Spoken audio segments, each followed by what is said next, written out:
एक व्यक्ति की मृत्यु हुई, उसने एक ही बार हरि बोल बोला था।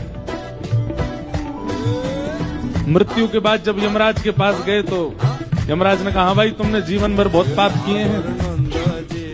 बोले बहुत पाप किए मैं मानता हूं, पर मैंने एक बार हरि बोल बोला था।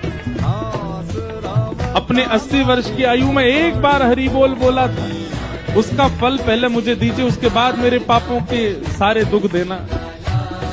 यमराज जी बोले एक ही बार बोला था। बोले हाँ बस एक बार। यमराज जी बोले हमको इसका फल नहीं पता। तो व्यक्ति बोला तो मुझे नहीं पता, पहले उसका फल मिलेगा तब नरक की यातनाएं भोगूंगा। यमराज जी उसको लेकर के शंकर जी के पास गए। शंकर जी से जाके पूछा कि महाराज इसने एक बार हरि बोल बोला है, इसका क्या फल मिलेगा। शंकर जी बोले भाई 1.25 लाख बार बोला हो, पुरुषण किया हो तो हमको फल पता है। 1 करोड़ बार बोला हो उसका फल भी हमको पता है। जीवन भर बोला हो, प्रत्येक दिन बोला हो उसका भी फल एक बार बोलने का फल हमको नहीं पता।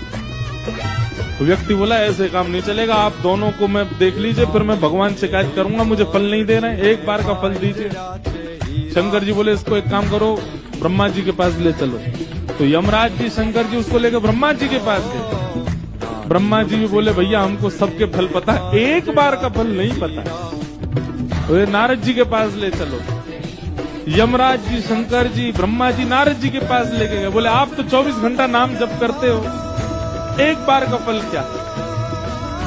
नारद जी बोले भैया 24 घंटा गाते हैं, एक बार का फल पता हो तो पूरे दिन क्यों गाते। हम तो पूरे दिन गाते रहते हैं, हमको एक बार का फल नहीं पता। अंत तो गत्वा ये हुआ कि नारद जी बोले इसको भगवान के पास ही ले चलो, परमात्मा ही बताएंगे। शंकर जी यमराज जी नारद जी ब्रह्मा जी उसको लेके जैसे भगवान के पास गए, वैकुंठ में प्रवेश करते ही चारों ने चरण पकड़े। बोले भगवान इसने जीवन में एक बार हरि बोल बोला, उसका फल क्या मिलेगा।